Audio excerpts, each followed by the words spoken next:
Oi, você tá bem? Espero em Deus que sim. Eu nasci em 1954, no interior do Paraná, numa cidadezinha tão pequena que nem aparecia direito no mapa. Sabe aqueles lugares onde todo mundo conhece todo mundo? Onde a novidade da semana é quando chega caminhão novo de Coca-Cola no mercadinho do seu Zé? Pois é, era ali que eu morava. Meu nome é Dirce e tenho 71 anos. Meu pai, que Deus o tenha, trabalhava na serraria da cidade. Homem forte, de mão grossa de tanto pegar em machado e tora de madeira. Minha mãe, Dona Aparecida, era quituteira. A melhor da região, todo mundo dizia. Ela fazia salgados e doces para vender. Pastel, coxinha, empadinha, pão de queijo, bolo de fubá, broa de milho. Acordava de madrugada para amassar massa, fritar, assar. O cheiro da casa era sempre de óleo quente, farinha de trigo, fermento, frango refogado. O calor da cozinha no verão era de matar, mas ela não reclamava. Vendia de porta em porta, na feira aos sábados, fazia encomenda para festinha de aniversário. Até hoje, quando escuto óleo fritando, eu volto para aquela cozinha, com minha mãe suando na frente do fogão a lenha e o rádio nacional tocando baixinho. A gente não era rico, mas também não passava fome, sabe? Meu pai trazia o salário dele todo fim de mês, botava na mão da minha mãe e ela que administrava tudo. Comprava arroz, feijão, óleo, açúcar, sabão. Sobrava um pouquinho, ela guardava num pote de banha vazio, escondido no armário da cozinha.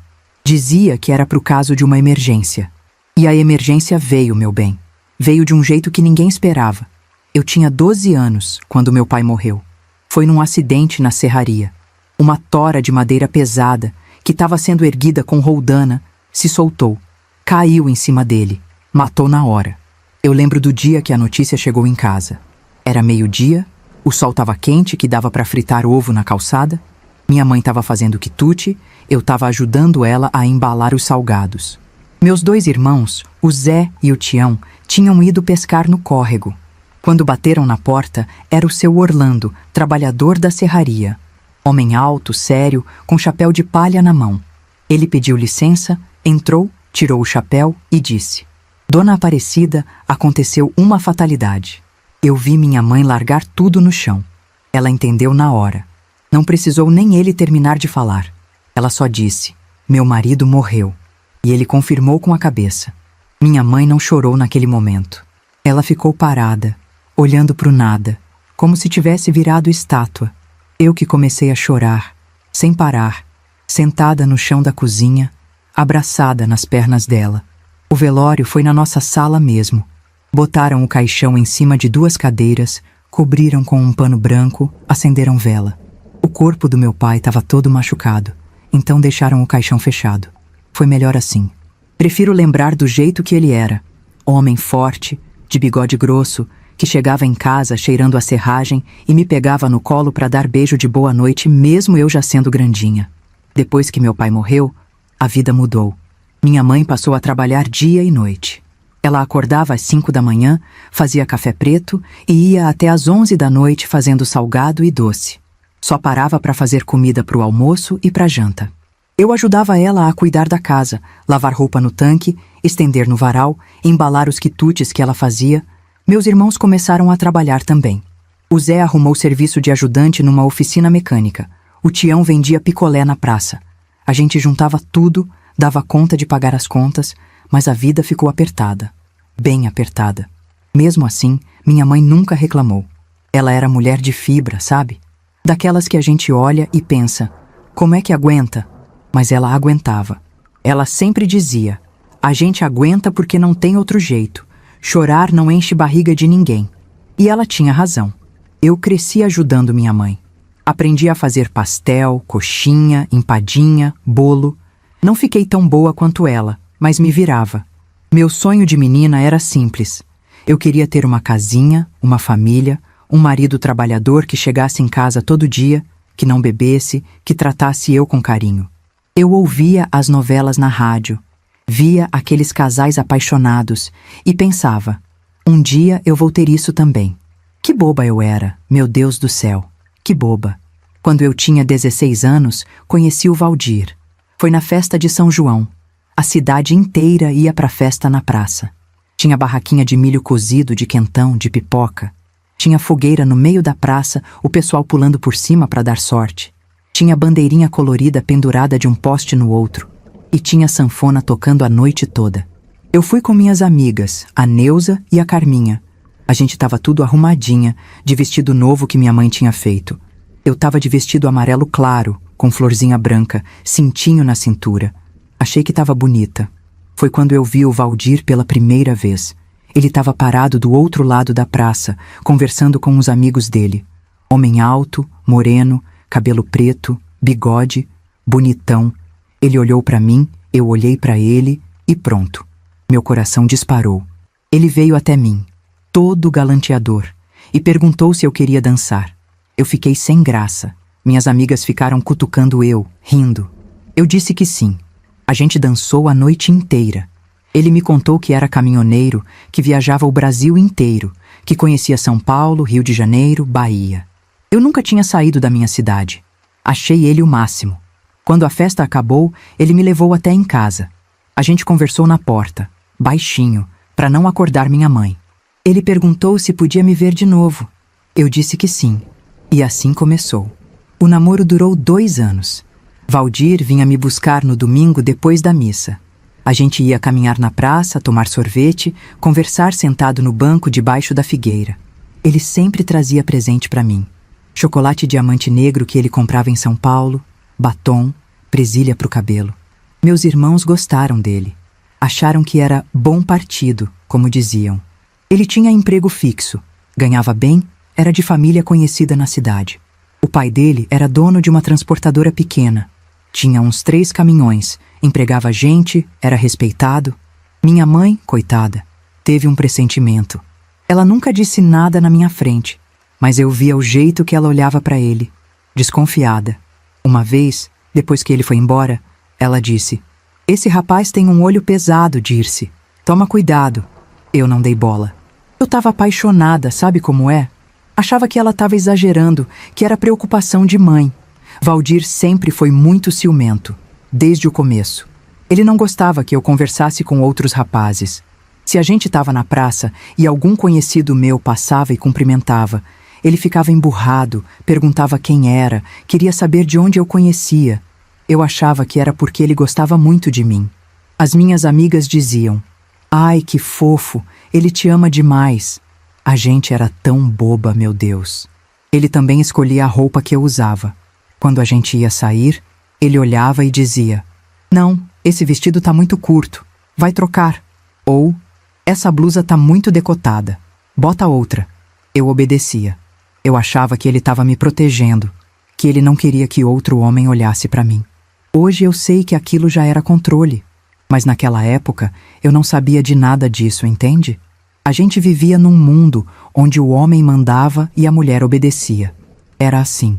Minha mãe obedecia meu pai. Minhas amigas obedeciam os namorados. Era normal. Quando eu completei 18 anos, Valdir pediu minha mãe para casar comigo.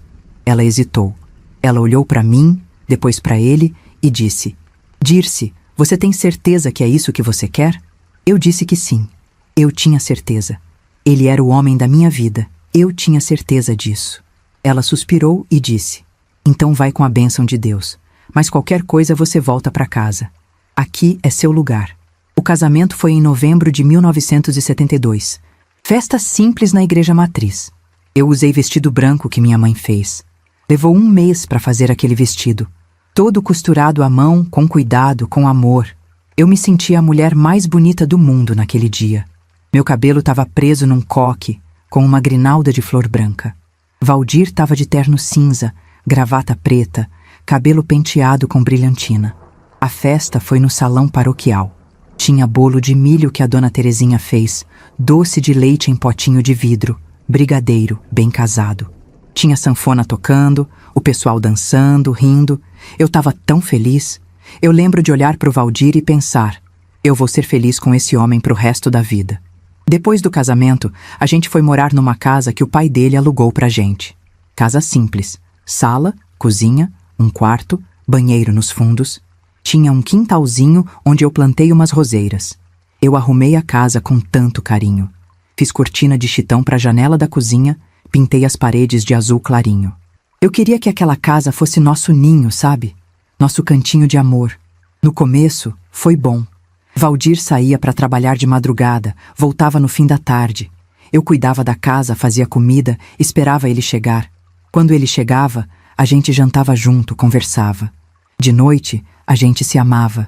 Eu achava que tinha encontrado o paraíso. Mas 2 meses depois do casamento, tudo mudou. Eu estava varrendo a calçada na frente de casa, de manhã cedinho. O Carlinhos passou. Entregou o pão que a mãe tinha mandado, porque agora que eu não morava mais com ela, o Valdir não deixava mais eu trabalhar para a mãe.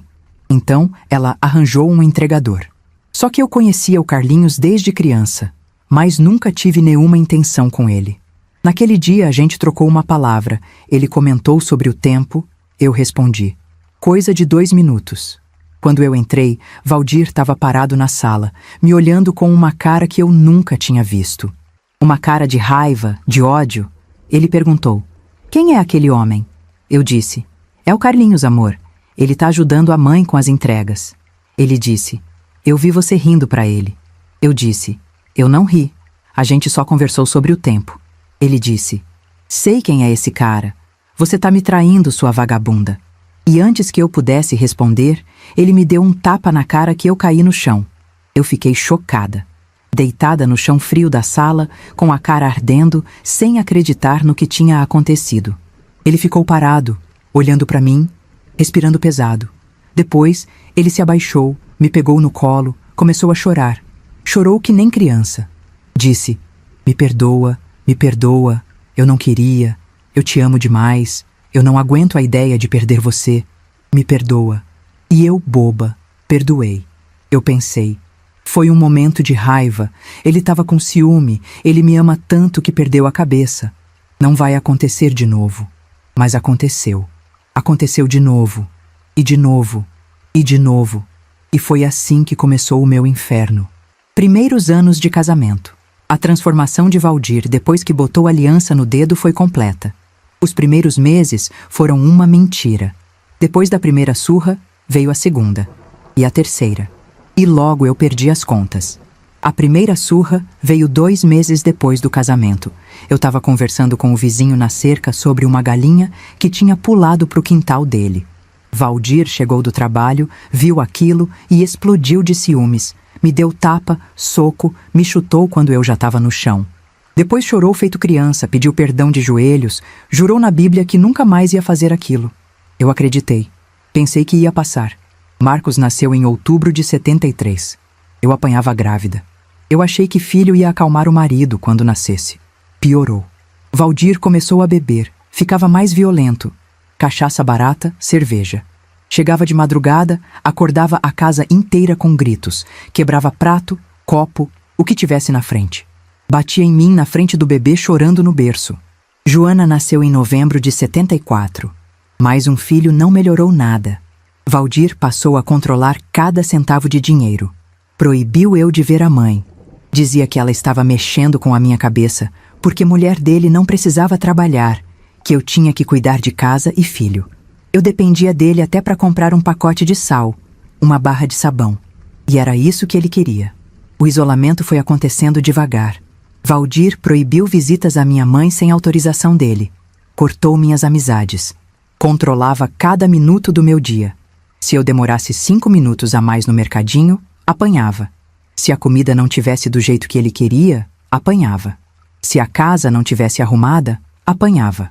Qualquer motivo servia. Nessa época, ele parou com as viagens longas, fazia entregas somente ali por perto, para voltar logo para casa. O som do caminhão dele chegando me dava pavor. O cheiro de pinga no hálito dele me fazia tremer. As crianças se escondiam debaixo da cama, abraçadas, chorando baixinho.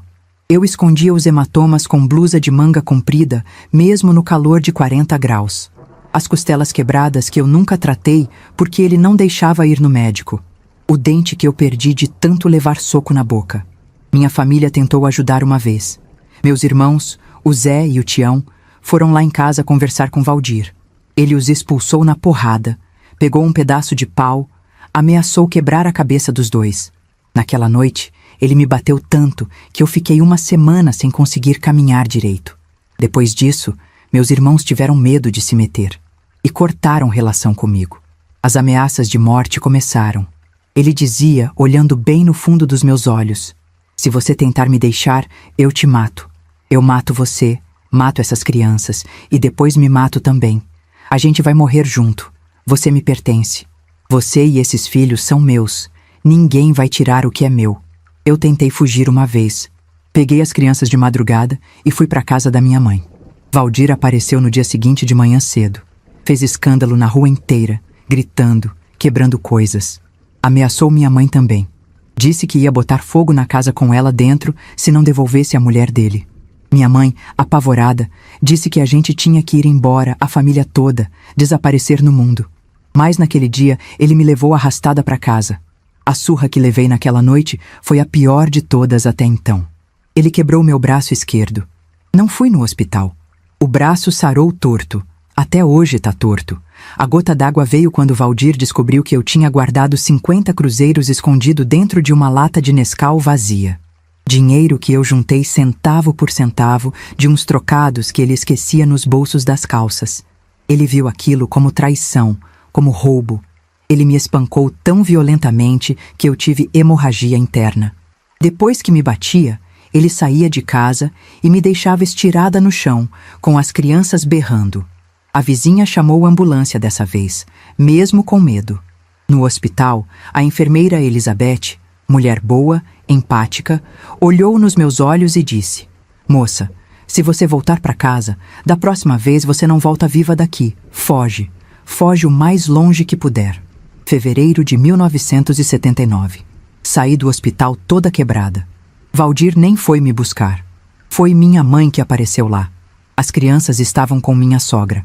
Então, naquele dia, a mãe disse com voz firme: eu tenho um plano, mas você vai ter que ser muito forte, minha filha. O plano era forjar um afogamento no rio. O rio cortava a região. Era perigoso, conhecido pelos afogamentos. Época de chuva de verão, o rio ficava cheio, transbordava, correnteza fortíssima, água barrenta. Era comum gente se afogar ali. E era comum o corpo nunca ser encontrado, porque a correnteza levava quilômetros rio abaixo. Minha mãe conhecia um homem, seu Aristides, escrivão do cartório da cidade vizinha. Homem sério, trabalhador a vida toda, viúvo, respeitado. Mas ele devia um favor enorme para minha mãe. Anos atrás, quando minha mãe era moça, nem casada era ainda, ele tinha tido uma amante. A mulher tinha engravidado. Ia dar escândalo. Minha mãe e minha avó esconderam a moça grávida, ajudaram no parto, ajudaram ela a sumir depois. Salvou a reputação dele. Minha mãe explicou com paciência: filha, se você tentar fugir levando as 2 crianças agora, vocês não chegam nem na divisa do estado. O Valdir tem família influente, tem dinheiro. Ele mobiliza a polícia inteira. Ele acha vocês em menos de uma semana. E aí ele te mata de verdade. Agora, se você fingir que morreu, sumir sozinha, ele vai sofrer uns meses, ou dias talvez, mas depois vai tocar a vida. E depois, quando ele parar de procurar, você volta. Eu te ajudo a pegar as crianças. Eu concordei. Não porque queria, porque não tinha outra saída. No caminho de volta, a mãe tinha chamado um táxi. Um Fusca amarelo com banco de couro rachado. O motorista era um senhor de uns 50 anos, cabelo grisalho, bigode, camisa de manga curta. Quando entrei no táxi, toda machucada, o braço engessado, hematomas no rosto, um dos meus olhos, não lembro qual, estava fechado por completo. Ele olhou pelo retrovisor e não disse nada, mas eu vi a expressão dele mudar. Minha mãe sentou na frente, eu atrás. Ela deu o endereço, perto do rio. O taxista arrancou. No meio do caminho, minha mãe olhou para ele e disse voz baixa: "O senhor é pai de família?" Ele respondeu: "Sou. Tenho 3 filhas." Minha mãe continuou: "Então o senhor vai entender o que eu vou te contar." E ela contou. Contou tudo. Do casamento violento, das surras, das ameaças de morte, do estado que eu tava. Contou que a gente ia fazer uma coisa muito séria, muito perigosa, e que precisava de ajuda. A mãe precisou falar, porque queria que eu seguisse com o táxi. Somente ela ficaria ali no rio. E ela sabia que cedo ou tarde a polícia chegaria no taxista. E não queria que ele saísse prejudicado por causa no nosso plano. O taxista ficou em silêncio, dirigindo. Olhou para mim pelo retrovisor de novo. Eu abaixei a cabeça com vergonha. Quando chegamos perto do rio, ele parou o carro numa rua lateral, desligou o motor e se virou para trás para me olhar direito. Moça, ele disse, voz firme mas gentil. O que esse homem fez com a senhora não tem perdão de Deus. Se a senhora está fazendo o que eu acho que está fazendo, eu não vou contar nada para ninguém. Se a polícia me perguntar alguma coisa, eu vou dizer que deixei a senhora e a mãe da senhora uma quadra daqui, que vocês disseram que moravam por aqui, e que eu fui embora. Mais nada. Minha mãe tirou dinheiro da bolsa, estendeu para ele. Pela corrida e um pouco mais, pelo favor. Ele fez que não com a cabeça, com firmeza. Só o dinheiro da corrida, dona. Ele virou para trás novamente e me disse: a senhora tem a idade da minha filha mais velha, a Regiane. Eu tô fazendo isso por caridade, por compaixão, porque se fosse minha filha nessa situação, eu ia querer que alguém ajudasse ela também. Minha mãe começou a chorar. Que Deus abençoe o senhor e sua família. Antes da mãe descer do táxi, ela pediu um sapato e meu lenço. A mãe tinha trazido uma mala para mim, com tudo o que eu precisaria para fugir, roupas, documento falso e dinheiro. Agora o que vou te contar foi o que ela me disse que aconteceu, depois que eu me despedi dela aos prantos e parti com aquele táxi. A mãe deixou meu sapato na beira do rio. Deixou o lenço que eu sempre usava pendurado num galho. Foi até a casa mais próxima e começou a gritar: socorro! Minha filha caiu no rio! A Dirce se afogou! Pelo amor de Deus! A notícia se espalhou rápido. Em meia hora, tinha 50 pessoas na margem. Bombeiros chegaram de Londrina. Voluntários começaram a mergulhar, procurar. Enquanto isso, o taxista me levou escondida na casa de seu Aristides, cidade vizinha. Trancada num quartinho dos fundos, tremendo, escutando o trovão, rezando. As buscas continuaram por 6 dias. Até que me declararam oficialmente: Dirce Maria dos Santos, 25 anos, morreu afogada no rio. Corpo não localizado. Seu Aristides emitiu a certidão de óbito. Tudo certinho, tudo carimbado, tudo falso. O enterro, caixão vazio, velório na igreja. A mãe disse que Marcos e Joana choravam desesperados. Marcos gritava: mamãe, mamãe, acorda! Sem parar. Joana soluçava. Valdir, bêbado, cambaleando. Seu Aristides me levou até a rodoviária de madrugada. Peguei o ônibus das 5 da manhã para Porto Alegre. Viagem de mais de 20 horas. O ônibus saiu. Londrina ficou para trás. O Paraná ficou para trás. Os filhos ficaram para trás, junto com meu coração. Eu chorei as primeiras 3 horas de viagem. Depois não tinha mais lágrima, só vazio. Cheguei em Porto Alegre no final da tarde. Nunca tinha visto cidade tão grande. Prédio alto, ônibus para todo lado, barulho, gente correndo. Assustador. Mas você deve estar se perguntando: por que eu fui para lá? Foi a mãe quem mandou eu ir. Ela combinou tudo com Dona Zilda, uma amiga dela de infância, que casou e foi embora. Mas as duas nunca perderam o contato por cartas. Dona Zilda tinha 58 anos, negra, gorda, viúva, vendedora ambulante. Ela trabalhava ali próximo da rodoviária. Perguntando aqui e ali, consegui identificar Dona Zilda de longe. Ela não me conhecia, mas eu vi que ela fixou o olhar em mim quando me aproximei. E do nada ela disse: Dirce, mostrando que sabia quem era eu. Quando confirmei com a cabeça, ela veio rápido me abraçar, como se já me conhecesse da vida toda. E de certa forma me conhecia, porque a mãe contava tudo para ela nas cartas. Eu comecei a chorar. Depois a gente sentou no banco da praça, ela me disse que eu tinha demorado muito. Fazia meses que a mãe falou do plano de fuga. Ela disse que estava trabalhando de domingo a domingo, esperando eu aparecer. Ela arrumou as mercadorias dela e disse: vem comigo. Tu vai dormir na minha casa hoje. A casa de Dona Zilda não era longe dali, fomos a pé. Ela cumprimentava todo mundo no caminho, era conhecida e querida por todos, pelo que pude ver. Quando chegamos, 4 cachorros vira-latas vieram correndo, feliz da vida, abanando os rabos. A casa era simples, de madeira. Estava bem bagunçada, ela disse que não tinha tempo para limpar. Combinamos que ela me chamaria pelo meu novo nome da identidade falsa, que era Ana Maria. Era difícil ela acostumar. Vivia se corrigindo. Arrumei trabalho de faxineira num bar no centro. Depois, de cozinheira numa pensão vagabunda perto do mercado público. Cozinhava comida barata para 30 pensionistas. Ganhava um salário mínimo. Mas já ajudava a dona Zilda com as contas básicas. A solidão era devastadora. Não podia fazer amizades. Não podia usar o nome verdadeiro. Não podia contar a história real. Vivia como fantasma. A saudade dos filhos era física. Doía no peito, na garganta, na barriga. Chorava toda noite quando estava sozinha. Uma vez por mês, mandava carta para minha mãe. Esquema complicado. A carta ia para casa da minha tia Marilda. De lá, era entregue pessoalmente para ela. Minha mãe respondia contando dos netos. Eles perguntam de você todo dia. Ela contou que ia visitar os netos na casa da minha ex-sogra, que o Valdir deixou as crianças para morar lá. A dona Judite era boa para os meus filhos, isso eu não posso negar. Cada carta era alívio e tortura ao mesmo tempo. Nessa época eu pensava que, se minhas crianças estavam bem com dona Judite, então não precisavam mais de mim. Começou a me dar uma tristeza insuportável. Sentia que não podia mais tolerar, que era extremamente difícil de aguentar a vida. Não queria levantar da cama e nem fazer nada. Faltei trabalho uns dias, talvez uma semana. Eu pesei tantas vezes, porque não me joguei naquele rio de verdade. E tudo isso acabaria de vez. A dona Zilda saía e nem sabia de nada. Quando ela chegava, eu tentava disfarçar. Não queria dar mais trabalho para ela, que era tão boa comigo. Até que realmente não aguentei mais. Juntei todos os comprimidos que achei. Melhoral, aspirina, remédio para a pressão da dona Zilda. Tomei tudo de uma vez com uma garrafa de cachaça.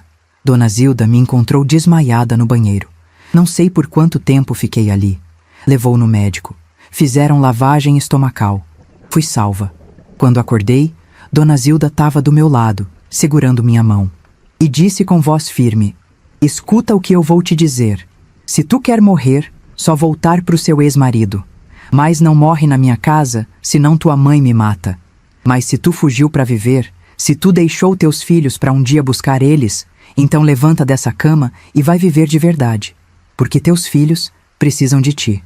Apesar de ter ficado chateada por ter acordado daquele pesadelo, foi o empurrão que eu precisava. Comecei a juntar cada centavo. Parei de comer no almoço. Peguei trabalho extra de faxina aos domingos. Em 7 meses, juntei 8.500 cruzeiros. Juntando com o que sobrou daquele dinheirinho que a mãe me deu. Continuava me correspondendo por cartas, planejando o resgate. Ela observava a rotina de Valdir. Ele voltou a fazer as viagens longas todo mês. Era ali que dava para agir. A mãe colocou a casa dela para vender. Meus irmãos eram casados e nem moravam ali na mesma região. Acontece que eu estava fazendo tudo o que a mãe pedia, porque ela dizia que ainda não era a hora de eu voltar. Ela me avisaria quando fosse. Quase 1 ano depois da falsa morte. Comprei passagem de ônibus Porto Alegre-Londrina. Dona Zilda me ajudou. Arrumou roupa de criança doada, comprou tênis usado. Eu estava apavorada. Mas ia. 10 de dezembro de 1979. Quarta-feira. O dia mais importante da minha vida. Acordei às 3 da manhã. Dona Zilda fez café, colocou pão numa sacola.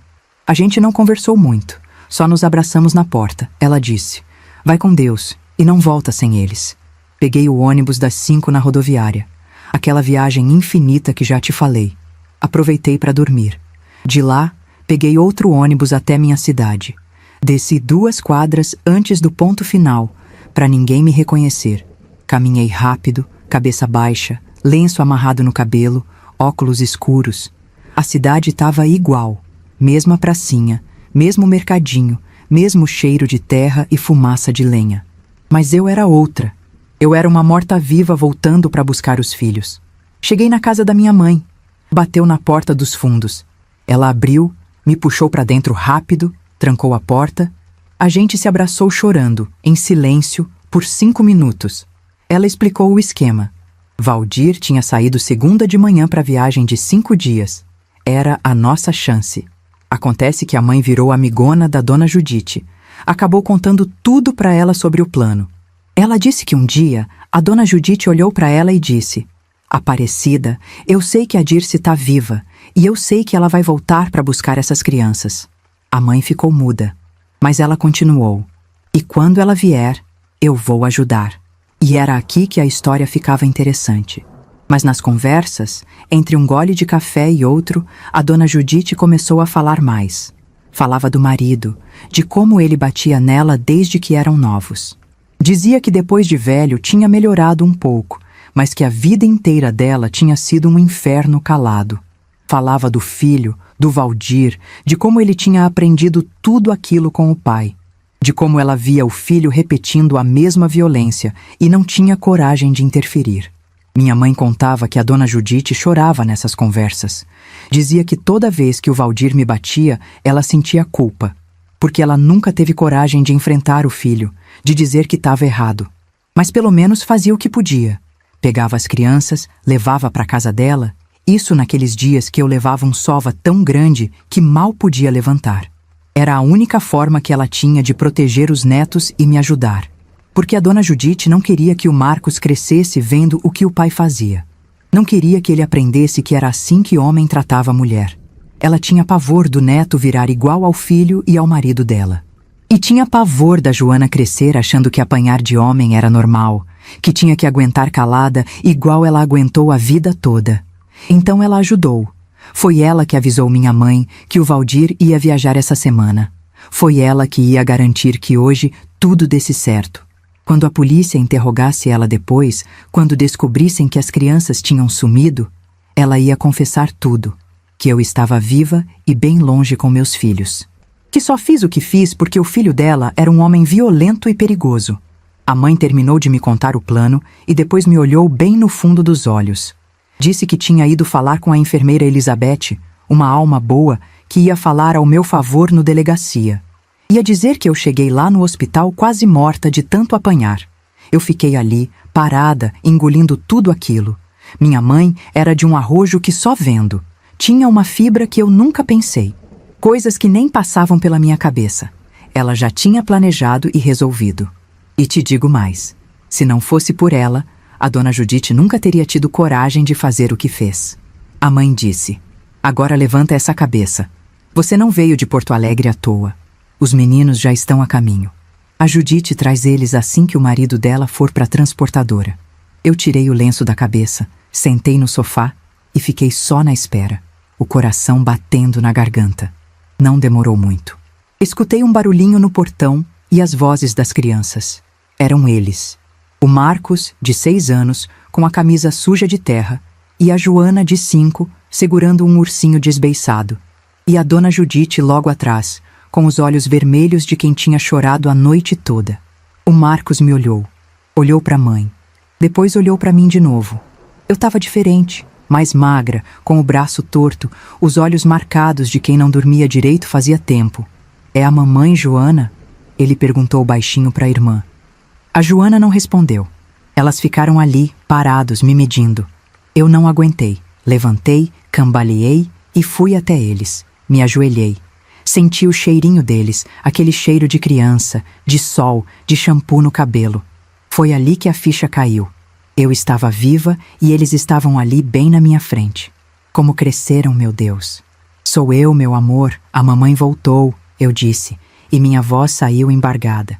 O Marcos veio correndo e se grudou num abraço mais gostoso de toda a minha vida. A Joana veio devagarzinho e me abraçou pelo pescoço. Eu me desmanchei no chão, abraçada neles, chorando tudo o que tinha de lágrimas. Dona Judite e a mãe observavam também chorando. Depois eu abracei Dona Judite, forte. Agradeci o apoio dela do fundo do meu coração. A mãe me puxou, voz baixa e urgente. "Chega! Não temos tempo para isso. Anda, Dirce. Preciso ir falar com seu Elias para trazer o caminhão rápido." Eu olhei para a mãe confusa. "Caminhão? Que caminhão, mãe?" Ela sorriu, aquele sorriso confiante que não tinha medo de nada, e me entregou o resto do plano. "Eu vendi essa casa, Dirce. Vendi tudo. A gente vai embora, nós 4 juntos. Ninguém vai achar a gente. Acha que eu ia te mandar para longe sozinha de novo? Eu sou tua mãe. Minha filha." Eu olhei para ela. Minha mãe, a quituteira, a porreta, que planejou tudo sem eu saber, que vendeu a única coisa que a gente tinha para me dar liberdade. Era por isso que ela me dizia por cartas que ainda não era hora de eu voltar. Aquele dia foi um dos melhores dias da minha vida. E mais cansativo também.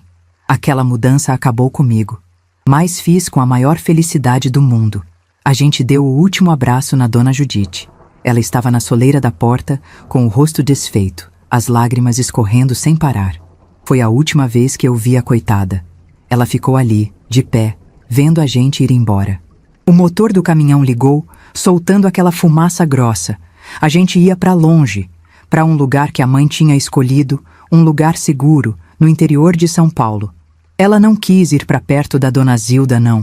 É muito perigoso, minha filha, ela me disse, voz baixa, enquanto a gente sacolejava na estrada de terra.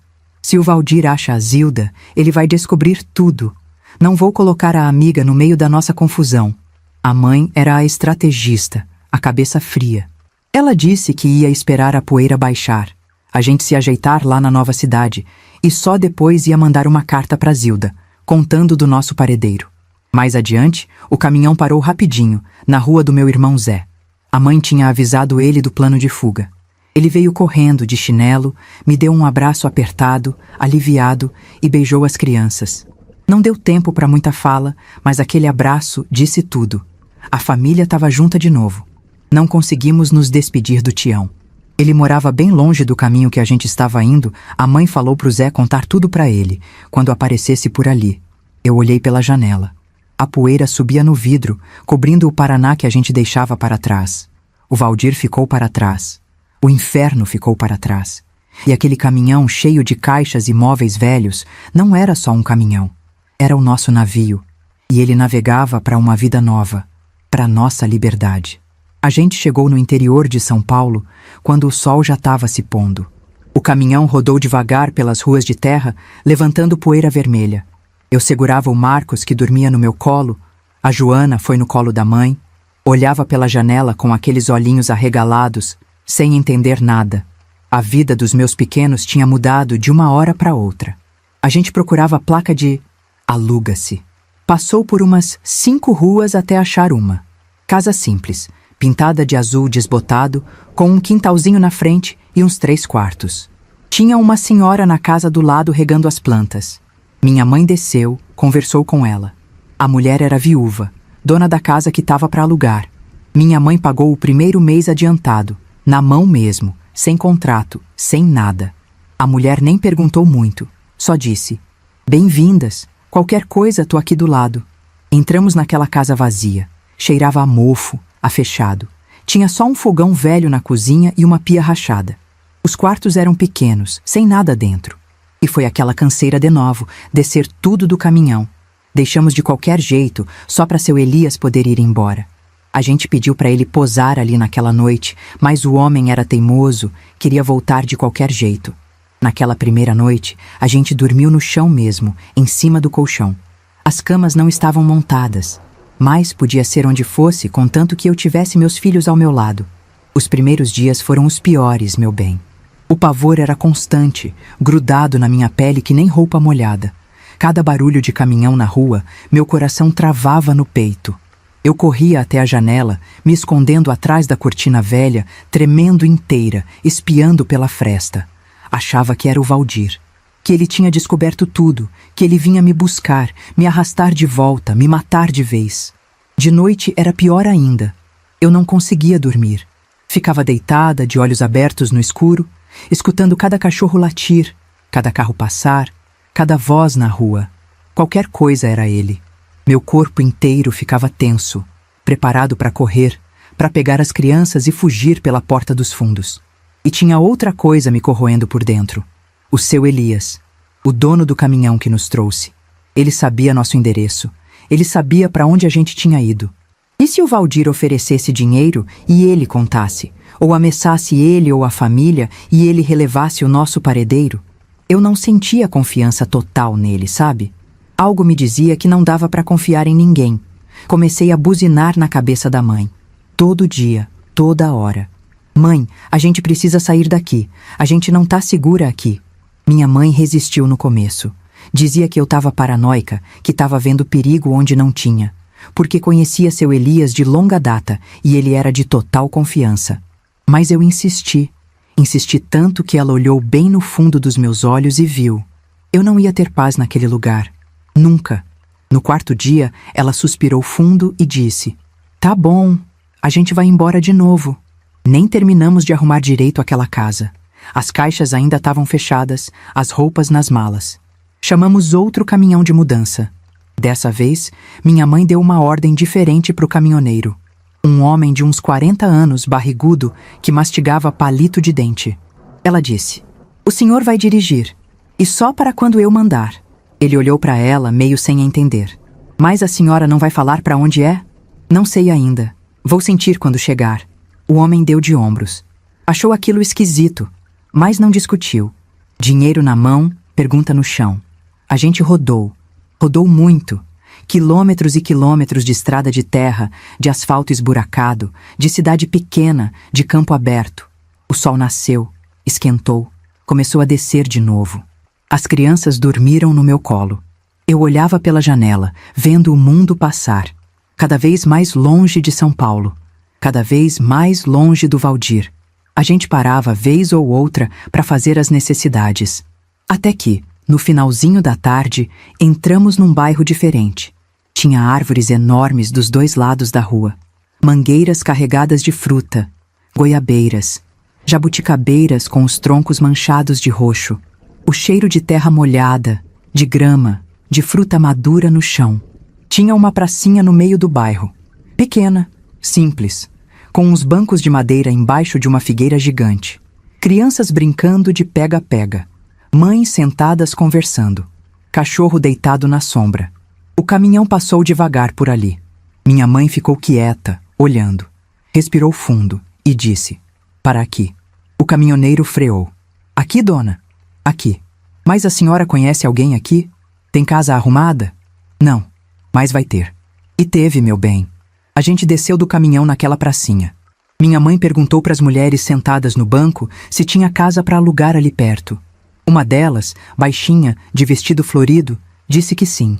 A casa do lado da dela estava vazia fazia 2 meses. Foi assim que a gente chegou no lugar que ia virar nossa casa de verdade. Mas mesmo assim, minha filha, o trauma tinha moradia na minha mente. Dormia mal. Acordava no meio da noite suando frio, com pesadelo. Sonhava que ele estava na porta, que ele entrava, que ele pegava as crianças. Acordava gritando. Minha mãe vinha, acendia a luz, me abraçava, dizia: "Calma, minha filha, ele não sabe onde a gente tá, ele nunca vai achar." As crianças estranharam tudo. O Marcos chorava todo dia pedindo para voltar para casa da avó Judite, que estava com muitas saudades dela. Fazia xixi na cama toda noite, mas a vida não podia parar. Então eu e minha mãe fizemos o que a gente sabia fazer: quitute. Acordava de madrugada, 5 horas, igual ela fazia quando eu era criança. A gente amassava massa de pastel, preparava recheio de frango, de carne moída, fritava coxinha, empadinha, fazia bolo de fubá, broa de milho, pão de queijo. O cheiro da casa voltou a ser aquele cheiro de infância. Óleo quente, farinha de trigo, fermento. O calor do fogão, a mão suja de massa. Era como se eu tivesse voltado no tempo, antes de casar, quando ajudava minha mãe e a vida ainda era boa. E meu paizinho era vivo. Eu vendia de porta em porta. Eu ia com uma cesta grande, tocando campainha, oferecendo: "Boa tarde, senhora. Quitute fresquinho, feito hoje de manhã." As pessoas compravam, elogiavam, falavam que era uma delícia, que há tempos não comiam pastel tão bom. As crianças ficavam com a mãe. A gente gostou tanto dali que compramos casa própria. Não era grande, não era luxuosa, mas era nossa. Escritura no nome da minha mãe, tudo certinho. 3 quartos, sala, cozinha, quintal com pé de goiaba. Eu plantei roseiras no quintal, igual tinha feito na primeira casa com o Valdir. Só que dessa vez as rosas cresceram, floresceram, ficaram lindas, vermelhas, cheirosas. Ninguém arrancou, ninguém destruiu. E foi ali, regando aquelas rosas num fim de tarde, que eu percebi: pela primeira vez na vida, eu era livre. Essa casa nova era perto daquela onde a gente estava morando de aluguel. Quando as crianças cresceram um pouco e começaram a frequentar a escola, a nossa rotina mudou. A gente ia na feira. Montava uma mesinha simples, com toalha de plástico xadrez e vendia o dia todo. Voltava para casa com a cesta vazia e um dinheirinho no bolso. Devagar, a gente foi ficando conhecida. As pessoas começaram a encomendar. Dona Aparecida faz 50 coxinha para a festa do meu filho. Dirce, você faz bolo de aniversário? O negócio cresceu. Alugamos um pontinho pequeno no centro da cidade. Era uma lojinha estreita, com um balcão de madeira e uma prateleira velha que a dona anterior tinha deixado. Mas era nosso comércio.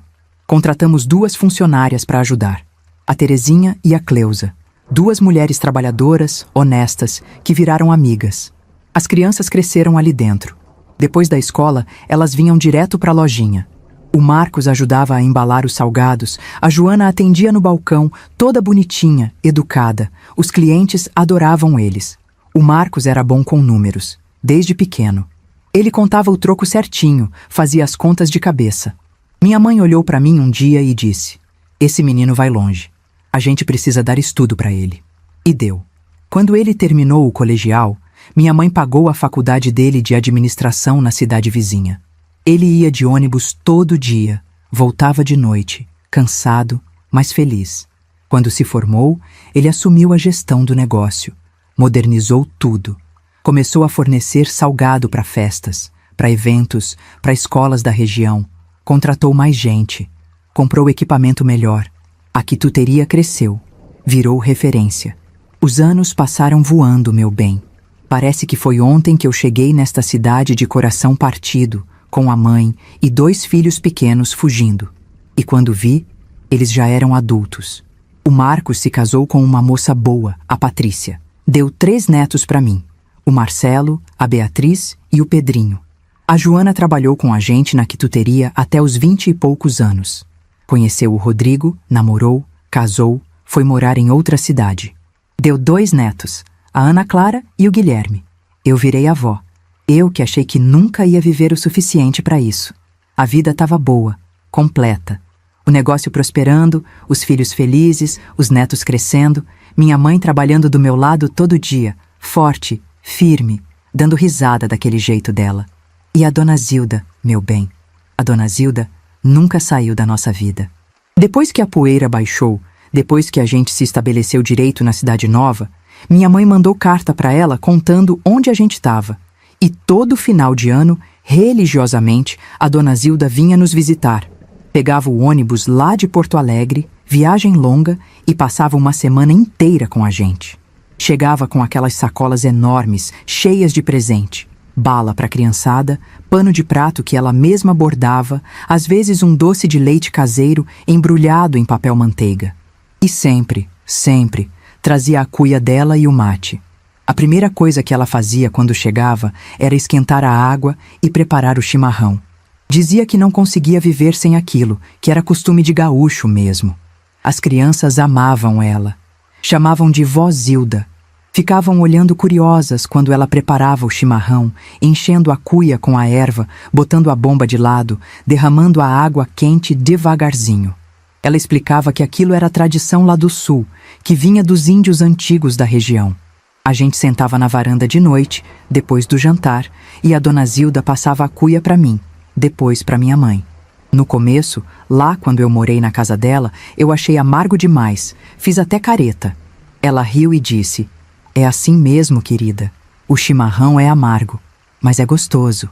Tem que acostumar." E eu acostumei. Com o tempo, passei a gostar daquele gosto forte, daquela água quentinha descendo pela garganta. A gente ficava conversando por horas, passando a cuia de mão em mão. Ela contava das novidades de Porto Alegre, dos vizinhos, do trabalho dela. Eu e a mãe. Contava da quituteria, dos filhos, da vida nova. A gente ria, chorava, relembrava os dias difíceis lá na casa dela, quando eu estava quebrada, perdida, sem rumo. "Tu vê, Dirce?" ela dizia, me olhando com aqueles olhos bons dela, segurando a cuia entre as mãos. "Tu vê como valeu a pena? Olha tudo que tu construiu. Tua mãe deve estar orgulhosa de ti." E minha mãe tava. A gente via no olhar dela. Isso durou anos, meu bem. Todo dezembro, lá vinha a dona Zilda. Até que num dezembro, ela não veio. A gente achou estranho. Nessa época já tinha telefone nas nossas casas.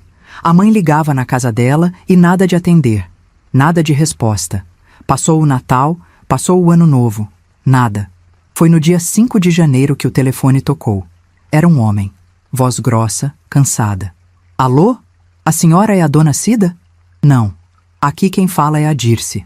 Meu nome é Paulo. Eu sou filho da Zilda. Minha mãe falava muito da senhora. E da sua mãe. Meu coração gelou. Falava? É. Eu tô ligando pra avisar que minha mãe faleceu. Foi dia 20 de dezembro. Derrame. Não deu tempo de nada. Eu segurei na parede pra não cair. Minha mãe veio correndo, viu minha cara, entendeu na hora. Uma desgraça tinha acontecido. O Paulo continuou falando. Disse que tinha achado nosso telefone numa agendinha velha da mãe dele, que ela tinha deixado anotado: Cida, minha amiga do coração. Disse que a mãe sempre falava de mim, que eu era uma mulher guerreira, que ela tinha muito orgulho de ter me ajudado. Eu nem consegui falar direito. Só agradeci ele por ter ligado. Quando desliguei o telefone, desabei. Chorei tanto que achei que ia secar por dentro. A dona Zilda tinha me salvado. Tinha me acolhido quando eu estava destruída. Tinha me dado um teto, comida, esperança. Tinha me empurrado para viver quando eu queria morrer. E eu nunca mais ia ver ela. Nunca mais ia tomar chimarrão com ela na varanda, ouvindo as histórias dela, sentindo aquele carinho de mãe que ela tinha por mim. Minha mãe chorou junto comigo. A gente ficou abraçada na cozinha, as duas, lembrando daquela mulher boa, generosa, que tinha sido um anjo na nossa vida. Meus filhos também sofreram muito. Eu nunca cheguei a conhecer esse filho dela, o Paulo. Naquela época que eu parei na casa dela, ele morava em outra cidade com a família. Mas fiquei grata para sempre por ele ter ligado. Até hoje eu tenho a cuia que ela deixou aqui numa das visitas. Tá guardada no armário da cozinha. De vez em quando eu pego, olho, lembro dela. E agradeço. A vida estava boa, estava completa. Mas a vida também ensina que nada dura para sempre. Agora mudando de assunto. Quando eu estava com 47 anos, eu conheci o José Carlos. Eu tinha ido na missa sozinha. Minha mãe não estava se sentindo bem. Ficou em casa.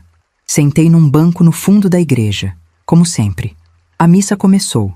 No meio da celebração, um senhor pediu licença e sentou do meu lado.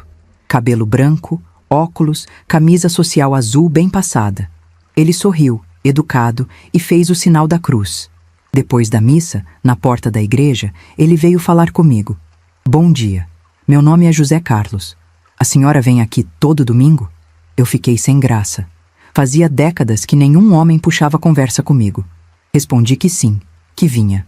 Ele disse que era viúvo, que tinha se mudado para a cidade fazia 3 meses, que morava sozinho, que vinha na missa para não ficar isolado. A gente conversou uns 10 minutos ali na frente da igreja. Ele era gentil, educado, falava baixo, olhava nos olhos, sorria fácil. No domingo seguinte, ele sentou do meu lado de novo. E no outro, e no outro. Começou uma amizade. Depois da missa, a gente tomava café no bar do seu João, na esquina. Conversava sobre tudo, sobre a vida, sobre os filhos dele que moravam longe, sobre a quituteria, sobre o tempo. Eu gostava. Gostava de conversar com ele. Mas, ao mesmo tempo, sentia pavor. Pavor de homem. Pavor de confiar. Pavor de me entregar de novo e acabar apanhando. Porque eu aprendi da pior maneira. Que no começo da relação tudo são flores.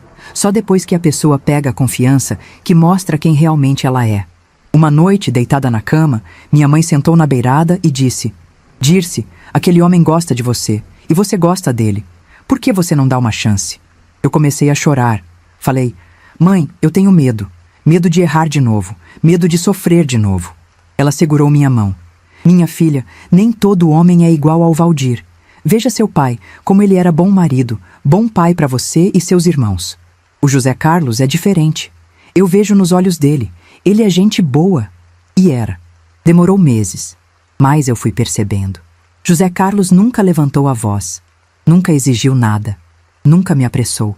Esse era o jeito dele. Quieto, respeitoso, carinhoso. Quando a gente começou a namorar de verdade, eu contei tudo para ele. Tudo. a verdade inteira. O casamento, as surras, a morte forjada, a fuga, o recomeço. Ele ouviu em silêncio. Quando terminei, ele pegou minha mão e disse: Dirce, você é a mulher mais corajosa que eu já conheci. E eu vou passar o resto da minha vida te fazendo feliz. A gente quis casar, mas não podia. Eu ainda era casada no papel com o Valdir. Para a lei brasileira, eu estava viva. Se eu fosse pedir divórcio, teria que contar tudo, explicar a farsa do afogamento, enfrentar a justiça. Podia até ser processada por falsidade ideológica. Porque eu fui no advogado, queria saber da minha situação. E pior, se o Valdir descobrisse que eu estava viva, ele podia vir atrás. Depois de tantos anos, o medo ainda existia. Então a gente decidiu viver juntos sem casar no papel. Na comunidade, na família, a gente era marido e mulher. E era o suficiente. José Carlos se mudou para minha casa. Dormia no meu quarto, dividia a vida comigo, tratava meus filhos como se fossem dele, brincava com os netos, ajudava na quituteria, cozinhava, lavava louça, cuidava de mim. Pela primeira vez na vida, eu entendi o que era ser amada de verdade. Mas a felicidade nunca vem sozinha, né, meu bem? Sempre tem um preço. Digo isso não porque o José Carlos me decepcionou. Pelo contrário, ele continuou sendo o homem bom que sempre foi, do meu lado, me amando do jeito dele. É por outro motivo. Um motivo que até hoje, quando lembro, dói que nem facada no peito. A mãe, como você bem sabe, vivia com a gente. Tinha o quarto confortável dela. Acordava todo dia às 6 da manhã, fazia o café, botava a mesa. Era a rotina dela, a nossa rotina. Eu acordava com o cheiro de café coado, de pão quentinho, de manteiga derretida.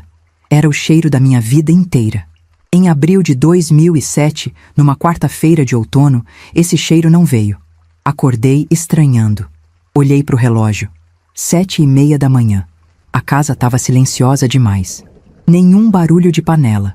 Nenhum rádio ligado com a voz do locutor e radialista Renato Gaúcho, aquele que conta histórias de dramas e amor que ela tanto gostava. Nada. Levantei da cama com o coração já acelerado. Aquela sensação ruim, sabe? Quando o corpo sente antes da cabeça entender. Fui até a cozinha.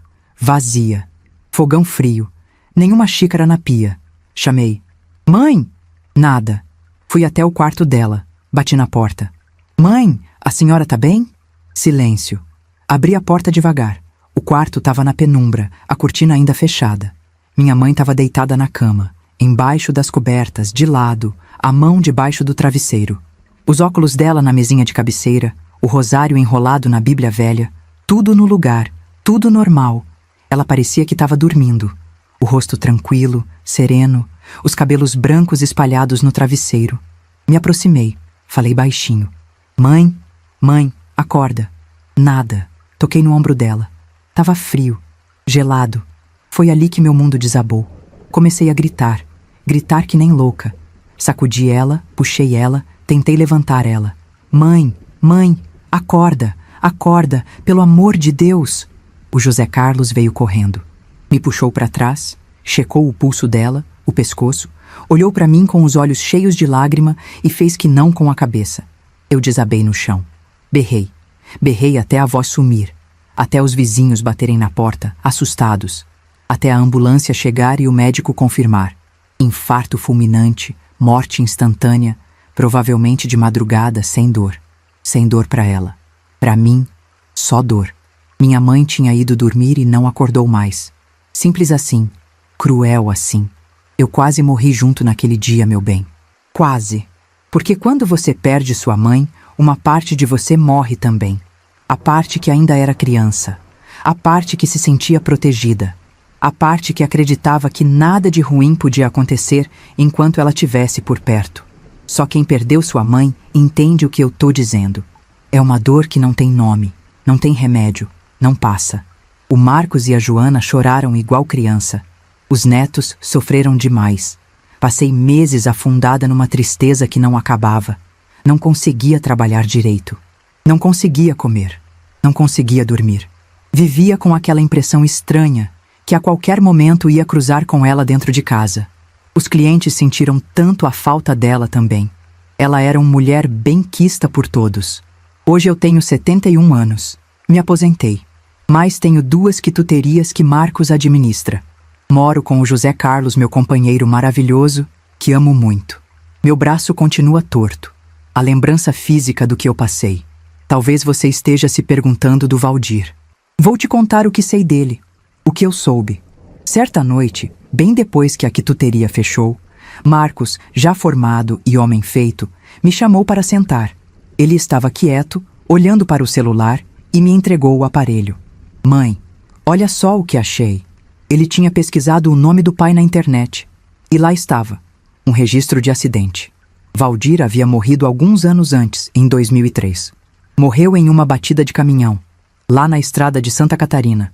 Tinha virado a madrugada dirigindo e a carreta saiu da pista, caindo no precipício. Eu li a notícia, parada, e não senti nada. Nem raiva, nem alívio, nem pena. Só o silêncio.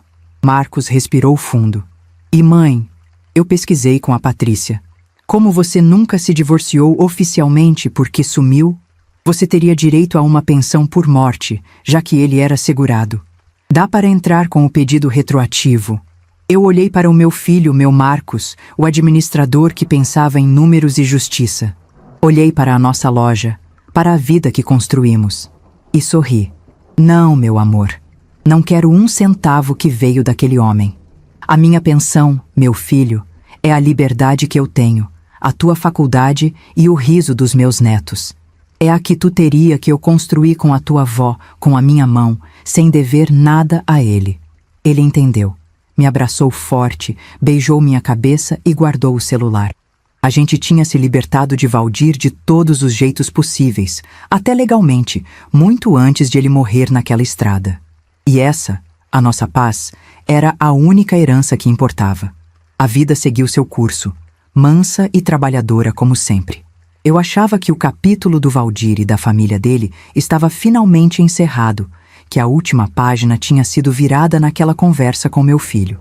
Mas a vida, meu bem, tem um jeito de trazer de volta o que a gente pensa que enterrou.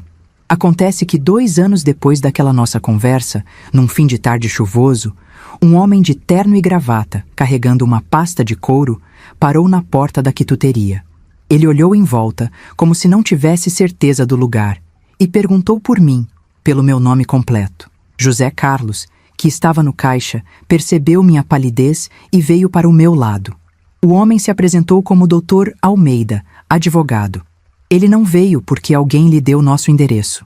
Ele veio porque tinha passado o último ano nos procurando. Contratou investigadores particulares que refizeram nossos passos.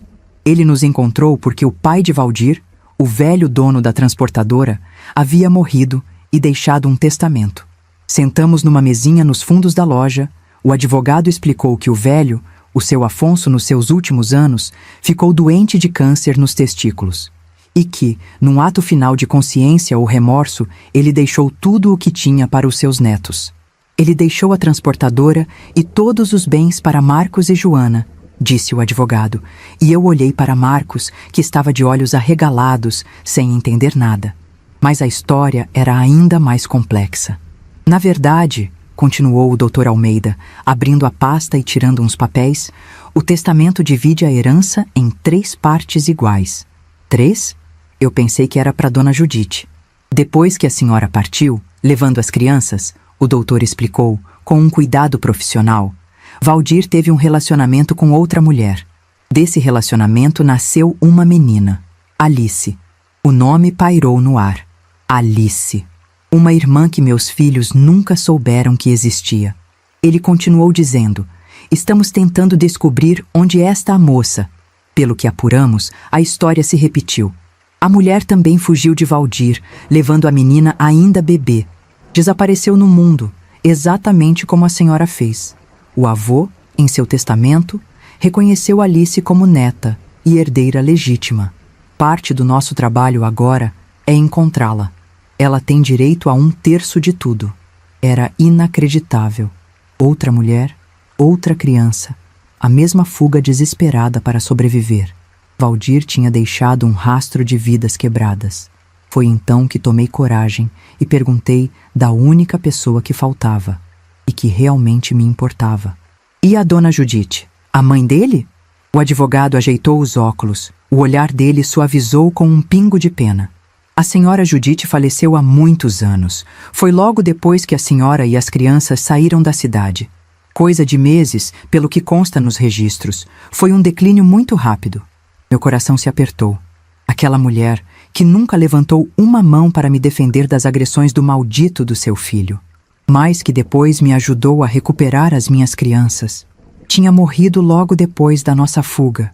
Eu não posso afirmar, meu bem, não sou Deus para julgar, mas no fundo da minha alma, eu sei que a morte dela tem a ver com aqueles dois homens tão terríveis. Sabe-se lá o que eles fizeram para ela, ou com ela. Judiação. Saímos daquela reunião tontos. De repente, meus filhos eram herdeiros de uma fortuna, mas também de uma história incompleta. Tinham uma irmã perdida no mundo, outra vítima da mesma violência que nos fez fugir. Depois contamos tudo para Joana. A herança não era só dinheiro. Era uma história para ser reescrita e uma irmã para ser encontrada. A justiça, por mais estranha e tardia que fosse, tinha nos dado uma nova missão. Isso, minha querida, foi no ano de 2012. Levou 2 meses. 2 meses de busca, depois daquela descoberta. Os investigadores cruzaram registros em cartórios esquecidos, de anúncios discretos em jornais de cidades pequenas, de esperança e frustração. Até que o Dr. Almeida finalmente ligou. Encontramos Alice. Ela estava morando em Curitiba, trabalhava como enfermeira num hospital público. Tinha 32 anos, era casada, tinha um filho pequeno e, assim como eu, tinha fugido com a mãe ainda bebê, crescido sem saber a verdade completa sobre o pai. Eles demoraram para encontrar ela, pois ela e todos da família tinham mudado de nome. Tanto que Alice nem sabia que seu nome tinha sido Alice. Um rolo danado, minha filha. Agora a moça se chamava Laura. A mãe dela, Neuza, tinha morrido 2 anos antes. No leito de morte, contou tudo para a filha. O relacionamento relâmpago com Valdir logo depois que eu sumi. As promessas, as primeiras surras, a fuga desesperada quando Laura tinha apenas 6 meses. A mesma história, o mesmo pesadelo. Quando marcamos o encontro, eu tremia. Meus filhos também. Combinamos num café em São Paulo, meio termo entre nossas cidades. Cheguei com Marcos e Joana. Os netos ficaram com o pai e a mãe deles, e também com José Carlos. Alice entrou no café às 3 da tarde em ponto. Eu soube que era ela antes mesmo de ver de perto. Tinha visto ela por foto de rede social que meus filhos me mostraram. Ficamos todas de pé nos encarando. Marcos foi o primeiro a se mexer. Deu um passo à frente, estendeu a mão. Oi, eu sou o Marcos. A voz dele quebrou na última palavra. Laura apertou a mão dele com força, os olhos já molhados. Joana se aproximou, a abraçou. E depois foi minha vez. Eu olhei para aquela moça, porque ela não era criança, era uma mulher adulta, mãe, profissional, sobrevivente, e vi tudo o que poderia ter sido diferente. Vi a menina que cresceu sem pai, igual aos meus filhos. Vi a mãe que fugiu de madrugada, igual eu fugi. Vi as cicatrizes invisíveis que a gente carrega quando sobrevive ao que não deveria ter sobrevivido. A gente sentou, pediu café que ninguém tomou. E conversamos por horas. Ela contou da infância em Curitiba, da mãe trabalhando de faxineira para sustentar as duas, dos pesadelos que a mãe tinha de madrugada, gritando, acordando suada. Contou que cresceu sabendo que o pai era perigoso, mas só entendeu o que isso significava quando ficou adulta. Marcos e Joana contaram da nossa fuga, da morte falsa, da vida escondida. Contaram da quituteria, da avó Aparecida, de como a gente reconstruiu tudo do zero. Laura ficou triste por não ter convivido com a avó Judite e teve muita pena dela, porque assim como ela, deve existir muitas mulheres no mundo inteiro que vivem anos na mesma situação e ficam, não fogem, não vão embora. Nos meses seguintes, Laura se tornou parte da família. Não foi fácil, não foi automático, mas foi verdadeiro. Ela vinha nos visitar, trazia o marido, o filho pequeno, o Mateus, que brincava com os outros netos. A gente dividiu a herança como o testamento mandava, 3 partes iguais. Laura usou a parte dela para abrir uma ONG que ajudava mulheres vítimas de violência doméstica, para que outras não precisem fingir que morreram para conseguir viver, ela dizia. Marcos expandiu a quituteria, a gente tinha apenas uma. Mas com o dinheiro da herança, Marcos abriu mais uma unidade, por isso hoje temos duas. Empregou mais gente. Joana voltou a morar perto, hoje é dona de casa, mas sempre visita as lojas. E eu finalmente perdoei a mim mesma. Perdoei por ter acreditado nas promessas do Valdir. Perdoei por ter demorado tanto para fugir. Perdoei por ter deixado meus filhos pequenos na casa da dona Judite por quase 1 ano enquanto me escondia. Perdoei por todas as noites que chorei achando que era fraca, que era covarde, que era culpada. Eu não era nada disso. Eu era sobrevivente. Hoje, em 2025, eu tenho 71 anos. Moro com o José Carlos, que continua sendo o homem mais gentil que já conheci. Ele cuida de mim, eu cuido dele. Tenho 2 filhos, uma enteada do coração que o destino me deu tarde, 5 bisnetos, e a certeza de que valeu a pena cada quilômetro daquela fuga. Aprendi e entendi que, às vezes, para viver, a gente precisa morrer primeiro. Agora, minha querida, eu termino de contar minha história. Obrigada por me ouvir. Se você ou alguém que você conhece está em situação de violência doméstica, ligue 180, Central de Atendimento à Mulher. Tem saída. Sempre tem. Que Deus abençoe você e sua família. E para você, mulher que assistiu todo esse relato, temos uma notícia maravilhosa. Depois de tantos pedidos sobre as dúvidas da menopausa, criamos um verdadeiro tesouro. O e-book Menopausa, o guia completo. 5 suplementos que você não vai se arrepender de experimentar. Minha filha, criamos esse guia para ajudar todas as mulheres a passarem por essa fase com dignidade e qualidade de vida. Você vai entender tudo sobre menopausa de forma clara, conhecer os 5 suplementos essenciais que realmente fazem a diferença, com protocolos testados, explicações sinceras sobre reposição hormonal e orientações sobre baixa libido. Incluímos um guia prático de onde comprar cada item, o que precisa de receita médica e o que não precisa. E tem bônus especiais, fórmula para os cabelos não ficarem brancos e dica poderosa para acabar com o melasma. Esse guia casa perfeitamente com o nosso outro tesouro, 100 chás das avós para diversos males, que tem receitas especiais que também ajudam durante a menopausa. Imagina ter os 2 conhecimentos na palma da sua mão? Para conhecer esses livrinhos preparados com tanto carinho, clique no link fixado no primeiro comentário abaixo deste vídeo. Atenção! Estes livrinhos são digitais. Não chegarão em sua casa via correios. Que Deus abençoe você e sua família.